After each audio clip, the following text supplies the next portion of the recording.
1492년 그 콜럼버스는 산타마리아호를 타고 대서양을 항해하다가 당시의 신대륙이었던 미대륙을 발견합니다. 지금도 스페인 바르셀로나에 가면 그의 동상이 있게 세워져 있습니다. 그리고 그 기념탑에 이런 글귀가 새겨져 있습니다. 이탈리아 북부 제노아 어부 출신인 콜럼버스는 특등 항해사였으며 지리에도 무척 밝았다. 이탈리아의 이세벨 여왕은 시금고를 털어서 그를 지원했다. 시금고, 그러니까 시에서 운영하는 그런 금고, 그러니까 돈을 투자했다고 하는 거죠. 콜럼버스에게.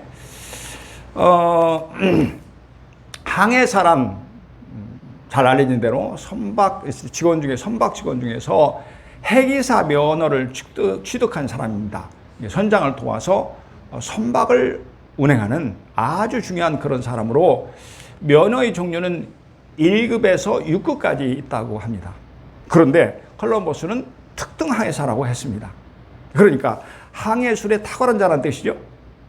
오늘 우리가 함께 읽은 본문은 인생 항해에 대한 그런 말씀입니다. 여러분, 하나님은 어떤 분이시라고 말씀합니까?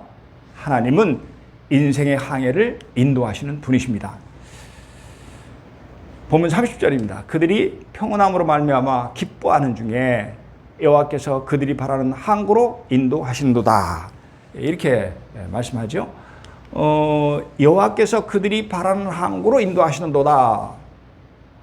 여호와께서 그들이 탄 배를 그들이 바라던 그들이 소원하는 항구로 인도하셨다고 합니다. 하나님은 그들의 소원하는 항구에 도착하게 해주셨다는 뜻입니다.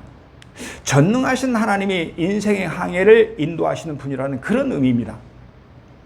사랑이 많으신 그 하나님이 우리 인생을 인도하신다는 말씀입니다.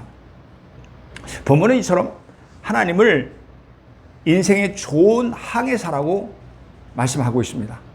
그렇다면 하나님은 인생 항해를 어떻게 인도하시나요? 하나님은 우리 인생에 놀라운 일을 행하신다고 말씀합니다. 23절, 24절, 25절의 말씀입니다. 배들을 바다에 띄우며 큰 물에서 일을 하는 자는 여호와께서 행하신 일들과 그의 기이한 일들을 깊은 바다에서 보나니 여호와께서 명령하신 즉 광풍이 일어나 바다 물결을 일으키시는도다. 이렇게 말씀하고 있습니다. 배들을 바다에 띄우며 큰 물에서 일을 하는 자라고 합니다. 여러분, 그들은 누굽니까? 바다에서 일하는 어부들이죠. 그런가 하면 여호와께서 행하신 일들과 그의 기이한 일들을 깊은 바다에서 보나니, 그러니까 어부들은 그들이 일하는 바다에서 하나님이 하신 일들을 본다고 합니다. 그런데요, 그 하신 일이 뭐라고 말씀합니까? 기이한 일들이라고 말씀합니다. 여기서 기이한 일들이라는 것은 우리가 이해하기 어려운 하나님의 놀라운 역사를 의미합니다. 25절에 이렇게 얘기하죠. 여호와께서 명령하신 즉 광풍이 일어나 바다 물결을 일으키는도다. 여호와께서 명령하시니까 바다에 광풍이 일어났다고 합니다. 그래서 바다의 물결이 흉해졌다는 뜻입니다. 광풍으로 높아진 물결 때문에 놀랄 수밖에 없다는 그런 의미입니다. 이처럼 하나님은 인생에 놀라운 일을 행하시는 분이라는 말씀입니다. 그렇습니다. 하나님은 우리에게 놀라운 일을 행하시는 분이십니다. 왜냐하면 하나님은 전능하시기 때문입니다. 그분은 참으로 능치 못할 일이 없으신 분이시기 때문입니다. 하나님은 천지 만물을 창조하신 창조주 하나님이십니다. 여러분, 아멘입니까? 너희는 먹되 풍족히 먹고 너에게 놀라운 일을 행하신 너희 하나님 여호와 이름을 찬송할 것이라. 내 백성이 영원히 수치를 당하지 아니하리로다. 요엘서 2장 26절의 말씀입니다. 놀라운 일을 행하신 너희 하나님 여호와, 이렇게 말씀합니다. 그러니까 이스라엘의 하나님은 당신의 백성에게 놀라운 일을 행하시는 분이라고 합니다. 그래서 그들을 풍족하게 먹으실 뿐만 아니라 결코 영원히 수치를 당하지 않게 해주신다고 말씀합니다. 사랑하는 여러분, 하나님은 우리에게 놀라운 일을 행하시는 분이신 줄로 믿습니다. 아멘. BC 6세기경 바벨론의 장시자 느부갓네살은 당대 초강국이었던 아수르를 격파하고 명실상부한 중근동 최강국의 왕이 됩니다. 근데 그런 다음 그는 또 하나의 강대국이었던 애국과 싸워 이겨서 다시 한번 그 유흥을 크게 떨쳤습니다. 그러자 느부갓네살왕은 한없이 교만해집니다. 그는 사람들에게 커다란 금신상을 만들어서 그 금신상을 섬기게 했습니다. 하나님께서 가장 싫어하시고 미워하시는 것이 우상을 섬기는 것인데 느부갓네살왕이 이 일을 했다는 거죠. 그래서 그뿐만 아니라 자신의 힘과 능력으로 바벨론을 정복했다고 사람들한테 자랑을 합니다. 그러자 하나님께서는 느부갓네살 왕에게 놀라운 일을 행하셨습니다. 그는 갑자기 정신병자가 됩니다. 물론 하나님의 역사죠. 그래서 사람들에게 쫓겨났습니다. 왕인데도 불구하고 쫓겨난 거예요. 뿐만 아니라 들짐승과 함께 살면서 소처럼 풀을 뜯어 먹었습니다. 그의 머리는 이슬에 젖었으며 그는 그렇게 짐승처럼 7년을 살았습니다. 그래서 하나님은 세상과 모든 나라를 하나님께서 친히 통치하신다는 것을 느부갓네살에게 깨닫게 해주셨습니다. 그리고 때가 되자 하나님은 느부갓네살의 정신이 다시 돌아오게 하셨습니다. 그리고 모든 것을 회복시켜 주셨습니다. 다시 왕이 자리에 가게 하셨습니다. 이 놀라운 일을 경험한 그는 하나님을 이렇게 찬양합니다. 참으로 크도다 그의 이적이여, 참으로 능하도다 그의 놀라운 일이여, 그의 나라는 영원한 나라요 그의 통치는 대대에 이르리로다. 아멘. 참으로 크도다 그의 이적이여, 참으로 능하도다 그의 놀라우신 일이여.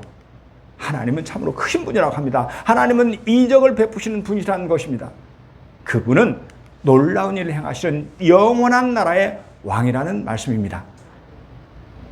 얼마 전에 우리나라를 관통한 태풍 카눈이 이 땅에 크고 작은 많은 피해를 입혔습니다. 특히 과수 농가가 큰 피해를 입었다고 합니다. 이번 태풍 카눈의 순간 최대 풍속은 126km였는데 어느 정도냐 그러면 그 위력이 지나가는 열차를 멈추게 할 정도였다고 합니다. 그런데 지구상을 거쳐간 많은 태풍 중에서 가장 강력한 태풍은 2013년에 필리핀을 강타한 슈퍼 태풍 하이엔이었습니다. 하이엔의 순간 최대 풍속이 275km로, 그러니까 카눈보다도 2배 더 빠른 거죠. 그 위력은 시속 300km의 자동차에 치인 정도라고 합니다. 그런데요, 태풍이 지나간 후에는 언제 그랬냐 싶게 사방이 고요해집니다.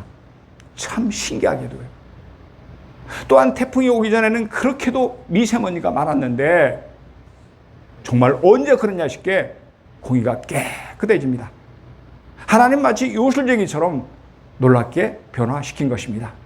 이처럼 하나님은 태풍을 불게도 하시고요, 멈추게도 하시며 순식간에 공기를 정화시키는 분이십니다. 그래서 본문 25절에서 시인이 그렇게 말하죠.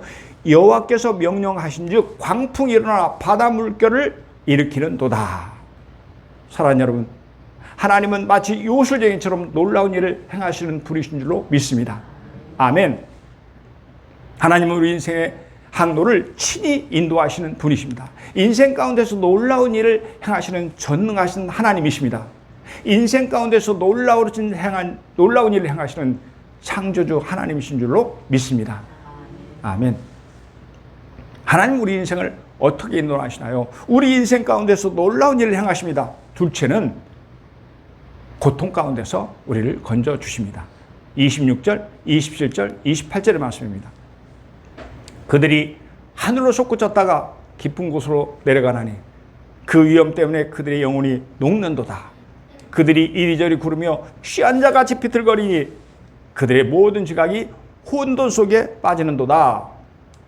이에 그들의 고통 때문에 여호와께 부르짖으매 그가 그들의 고통에서 그들을 인도하여 내시고 하나님께서 그들의 고통에서 인도하여 내셨다. 이렇게 말씀하죠. 바다에 무서운 광풍이 일어났습니다. 그러자 어부들이 타고 있던 배가 하늘 높이 솟아오릅니다. 그런가 하면 잠시 후에는 반대로 배가 바다 깊은 곳으로 추락합니다. 그러기를 반복하니 어부들은 마치 죽을 것만 같은 위험 때문에 그들의 영혼이 녹는도다. 26절에서 그렇게 말씀하죠.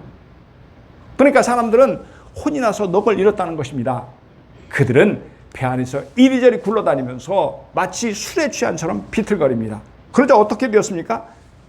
그들의 모든 지각이 혼돈 속에 빠지는도다. 27절에서 이렇게 말씀합니다. 그러니까 어부들이 평소에 자랑하던 모든 항해 기술이 어떻게 됐다는 거예요? 아무 쓸모없이 되었다는 것입니다. 28절에 보니까 그들은 극심한 고통 때문에 하나님께 부르짖었습니다. 그러자 그가 그들의 고통에서 그들을 인도하여 내시고 이렇게 말씀합니다. 하나님의 고통에서 인도해 내셨다고 합니다. 하나님이 그들의 고통에서 그들을 고통에서 벗어나게 하셨다는 것입니다. 그러므로 하나님은 인생의 고통 가운데서 우리를 건져내시라는 분이라는 말씀입니다. 아멘. 그들이 평강을 얻은 후에 다시 주 앞에서 악을 행함으로 주께서 그들을 원수들의 손에 벌어주사 원수들에게 지배를 당하게 하시다가 그들이 돌이켜 주께 부르짖음에 주께서 하늘에서 들으시고 여러 번 주의 긍휼로 건져내시고. 느헤미야 9장 8절의 말씀입니다. 주의 긍휼로 건져내시고 이렇게 말씀하죠. 하나님께서 긍휼히 여기셔서 건져내셨다고 합니다. 하나님께서 이스라엘을 원수들의 고통에서 건져주셨다는 그런 뜻입니다. 이처럼 하나님은 인생의 항해에서 우리를 고통 중에 건져내시는 분이라는 말씀입니다. 하나님은 아브라함을 통해서 주신 약속을 이루어 주시려고 이스라엘 애굽에서 가장 기름진 고센 땅에 정착하여 살게 하셨습니다. 그러자 이스라엘 인구가 한없이 불어나서 마침내 애굽의 근심거리가 됩니다. 이때부터 이스라엘 백성들이 고통이 시작되었습니다. 애굽 왕 바로는 이스라엘을 노예로 삼아서 그들에게 중노동을 시킵니다. 고역을 시킨 거죠. 그래서 이스라엘은 애굽 사람이 종이 되어서 극심한 고통을 받았습니다. 이스라엘은 더 이상 견딜 수 없게 되자 하나님께 부르짖었습니다. 그랬더니 하나님은 그들의 고통 소리를 들으시고 이스라엘 건져내 주셨습니다. 이드로가 이르되, 이들은 모세의 장인이죠. 여호와를 찬송하리로다. 너희를 애굽 사람의 손에서와 바로의 손에서 건져내시고 백성을 애굽 사람의 손에서 건지셨도다. 출애굽기 18장 10절의 말씀입니다. 너희를 애굽 사람의 손에서와 바로의 손에서 건져내시고 백성을 애굽 사람의 손 아래에서 건져내셨도다. 이렇게 말씀하죠. 하나님이 이스라엘을 애굽 사람의 손에서 바로의 손에서 건져내셨다고 합니다. 이스라엘 백성을 애굽 사람의 고통에서 건져주셨다는 말씀이죠. 마찬가지로 하나님은 인생 항로에 우리를 고통 가운데서 건져내 주신다는 말씀입니다. 물놀이를 할 때 위험한 곳에는 어떻습니까? 경계 표시가 되어 있습니다. 뿐만이 아니고 수상구조요원이 배치되어 있어서 그래서 이분들은 항상 주위를 살피다가 물에 빠져 허우적거리는 그런 고통당하는 사람 보면 어떻게 합니까? 즉시 달려갑니다. 그리고 재빨리 구조해서 위험과 고통에서 건져냅니다. 마찬가지로 하나님은 우리 인생 항로에서 우리를 고통 중에 있을 때 우리를 고통에서 건져내신다는 말씀입니다. 여러분 아멘입니까? 이처럼 우리 인생의 항해에서 우리에게 기이한 일을 행하시고 뿐만 아니라 우리가 고통 가운데 처했을 때 우리를 인도해 내신 우리 하나님, 우리 피아노 반주에 맞춰서 함께 찬양하겠습니다. 나의 힘이 되신 여호와여.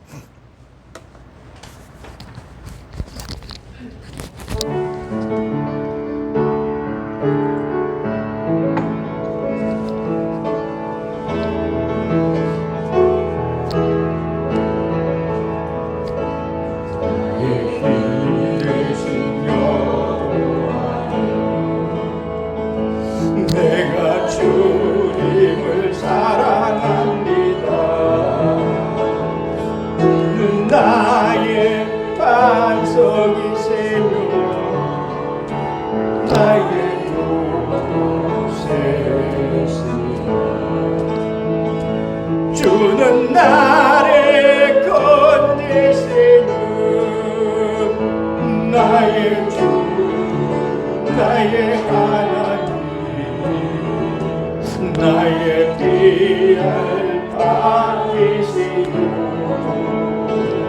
나의 방 되시라. 아멘.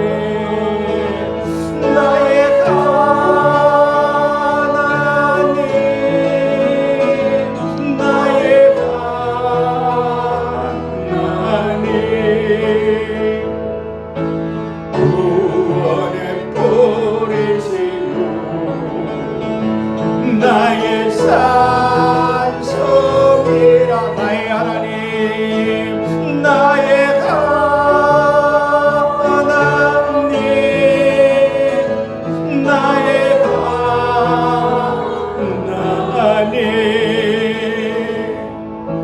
그는 나의 여호와, 나의 구세. 나의 하나님, 나의 하나님, 나의 하나님,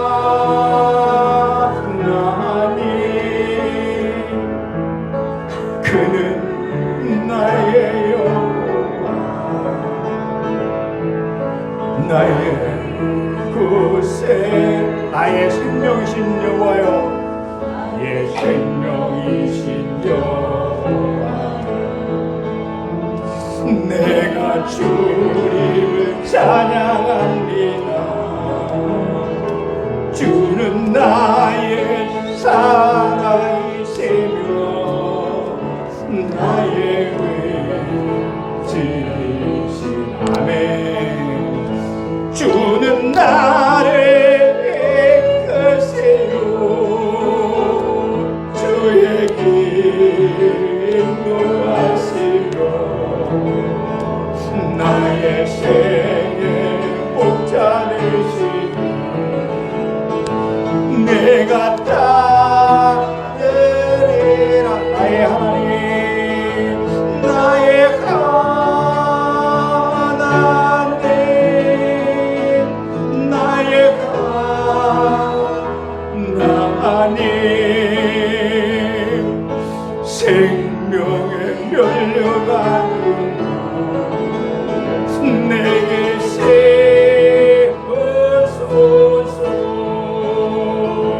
나의 하나님, 나의 하나님, 그는 나의 여호와, 나의 다시 한번 고백합니다. 나의 하나님, 나의 하나님, 나의 하나님, 그는 나의 여호와, 나의 구세주. 여러분 아멘입니까? 하나님의 인생의 항해를 어떻게 인도하시나요? 우리 인생에서 기이한 일을 행하시고 뿐만 아니라 우리가 고통 가운데 있을 때 그 고통 가운데 건져내 주십니다. 세 번째는 하나님은 우리를 소원의 항구로 인도해 주십니다. 30절입니다. 우리 천천히 같이 읽겠습니다. 시작. 그들이 평안함으로 말미암아 기뻐하는 중에 여호와께서 그들이 바라는 항구로 인도하시는도다. 아멘. 하나님은 인생의 항해에서 놀라운 일을 행하십니다. 또한 하나님은 우리를 고통 가운데 건져주십니다. 그래서 우리에게 평온함을 되찾게 해 주십니다. 다시 우리의 삶의 기쁨을 회복시켜 주십니다. 그리고 마침내 여호와께서 그들이 바라는 항구로 인도하신도다 이렇게 말씀합니다. 하나님께서 어부들이 가려는 항구로 인도하셨다고 합니다. 그러니까 인생의 항로에서 우리가 소원하는 것을 이루어 주신다는 뜻입니다. 그렇습니다. 하나님은 우리의 소원을 이루어 주시는 분이십니다. 아멘. 그는 자기를 경외하는 자들의 소원을 이루시며, 자기를 경외하는 자들, 바로 저와 여러분을 가리키는 거죠. 또 그들의 부르짖음을 들으사 구원하시리로다. 시편 145편 19절의 말씀입니다. 그는 자기를 경외하는 자들의 소원을 이루시며 이렇게 말씀합니다. 그러니까 하나님은 믿는 자들의 소원을 이루어주신다고 합니다. 하나님께서 저와 여러분의 소원을 이루어주신다는 말씀입니다. 같이 읽습니다. 시작. 또 여호와를 기뻐하라. 그가 내 마음의 소원을 내게 이루어 주시리로다. 아멘. 그가 내 마음의 소원을 내게 이루어 주시리로다. 이렇게 말씀하죠. 하나님께서 우리의 마음의 소원을 우리에게 이루어 주신다고 합니다. 그러니까 우리의 마음의 소원을 이루어 주시는 분이 바로 누구라는 거예요? 여호와 하나님이라는 말씀입니다. 우리 인생에 놀라운 일을 행하시는 전능하신 하나님은 우리가 고통 가운데 있을 때에 그 고통에서 건져주실 뿐만 아니라 마침내 우리의 소원을 이루어 주신다는 말씀입니다. 사랑하는 여러분, 그리스도에게는 간절한 소원이 있습니다. 그것은 구원함을 받은 우리가 마침내 천국에 들어가는 것입니다. 여러분 아멘입니까? 새하늘과 새 땅에서 우리 주님과 함께 영원토록 사는 것입니다. 베드로후서 3장 13절 말씀 우리 함께 읽겠습니다. 시작. 우리는 그의 약속대로 의가 있는 곳인 새하늘과 새 땅을 바라보도다. 아멘. 우리는 그의 약속대로 이렇게 말씀합니다. 하나님께서는 믿는 자에게 천국을 약속하셨다고 합니다. 그리고 어떻게 합니까? 새하늘과 새 땅을 바라보도다. 그래서 우리는 새하늘과 새 땅을 바라보면서 산다는 것입니다. 그렇죠? 왜냐하면 하나님은 천국의 소원을 반드시 이루어 주실 것이기 때문입니다. 마침내 우리를 새하늘과 새 땅에 들어가게 해 주실 것이기 때문입니다. 뿐만 아니라 인생의 항해를 인도하시는 하나님은 우리가 천국에 들어가실 뿐 아니라 이 땅에서도 우리의 소원을 이루어 주십니다. 사랑하는 여러분, 여러분의 간절한 소원이 무엇입니까? 하나님은 반드시 여러분의 소원을 이루어 주십니다. 아버지와 형을 속이고 형에게 붙잡혀 죽을까 봐서 도망가는 야곱이 베델 광야에 이르러서 돌베개를 하고 누웠습니다. 이미 캄캄해진 벌판은 몹시도 추웠습니다. 그런데다 멀리서 사나운 짐승의 우는 소리가 들려옵니다. 추위에다 두려움까지 찾아오니까 몸은 한없이 떨렸습니다. 이러다가 내가 이 벌판에서 얼어 죽는 거 아닐까? 혹시 사나운 짐승에게 물려가지는 않을까? 야곱은 도저히 잠을 이룰 수가 없었습니다. 그러자 지난날 행복하게 살았던 고향이 몹시 그리웠습니다. 이렇게 정처 없이 쫓겨가는 내가 언젠간 다시 고향에 돌아갈 수 있을까? 야곱의 간절한 소원은 언젠가 다시 고향에 돌아가는 것이었습니다. 그래서 그는 멀리 하란 땅에 있는 외삼촌 집에서 20년 동안을 살았는데, 여러분 그 사는 동안에도 오매불망 애굽의 소원은 귀향이었습니다. 고향 땅에 돌아가는 것이었습니다. 그런데 하나님께서는 야곱의 간절한 소원을 이루어 주셨습니다. 야곱이 일어나 자식들과 아내들을 낙타들에게 태우고 그 몸과 모든 가축과 모든 소유물, 곧 그가 바닷말 안에서 모은 가축을 이끌고 가나안 땅에 있는 그의 아버지 이삭에게로 가려 할세. 창세기 31장 18절의 말씀이죠. 하나님은 야곱이 외삼촌 라반의 집에 있는 동안 그에게 많은 은혜를 베푸셨습니다. 아내들과 자녀들을 주셨습니다. 또한 많은 짐승들과 노비들을 주셨습니다. 가나안 땅에 있는 그의 아버지 이삭에게 돌아가서 이렇게 말씀하죠. 하나님은 야곱의 소원대로 고향으로 돌아가게 해주셨습니다. 금이 환영하게 해주셨습니다. 하나님 야곱의 간절한 소원을 이루어 주신 것입니다. 아멘. 그런가 하면 신약성경을 보면 사도 바울은 다메섹에서 부활하신 주님을 만난 이후에 오직 복음을 전하는 일에 혼신의 힘을 다했습니다. 1차, 2차, 3차 전도여행을 통해서 많은 사람들의 생명을 구했을 뿐만 아니라 수많은 교회를 세웠습니다. 그러한 전도자 바울에게 한 가지 간절한 소원이 있었습니다. 그것은 로마에 가서 복음을 전하는 일입니다. 당시 로마는 하루 해가 지지 않는다고 할 만큼 넓은 영토를 가지고 있었으며 모든 영역에서 명실공히 세계의 중심이었습니다. 그러니까 로마에 복음을 전하면, 그리고 로마가 무너지면 세계의 복음이 전해지는 거죠. 그래서 야곱의 간절한 소원이 바로 로마 전도였습니다. 하지만 당시 형편으로 보면 로마 전도는 결코 쉽지 않았습니다. 로마까지 가려면 거리가 너무 멀어서 교통비만 해도 엄청났습니다. 게다가 가는 곳곳에 바울을 죽이려고 기다리는 무리들이 있었습니다. 그러니 로마 전도는 거의 불가능하게 보였습니다. 그럼에도 불구하고 하나님은 바울의 소원을 이루어 주셨습니다. 그는 재판을 받을 때에 로마 황제에게 상소합니다. 그리고 이것이 받아들여져서 바울은 보병, 창병, 기마병들의 호위를 받으면서 안전하게 호송되어서 그토록 소원하던 로마에 가서 복음을 전하게 됩니다. 하나님께서 바울의 간절한 소원을 이루어 주신 것입니다. 아멘. 설교의 달인이라고 불렸던 소망교회 원로 목사이신 곽선희 목사님의 간증입니다. 그분은 1952년 6.25 전쟁 중에 군에 있었다고 합니다.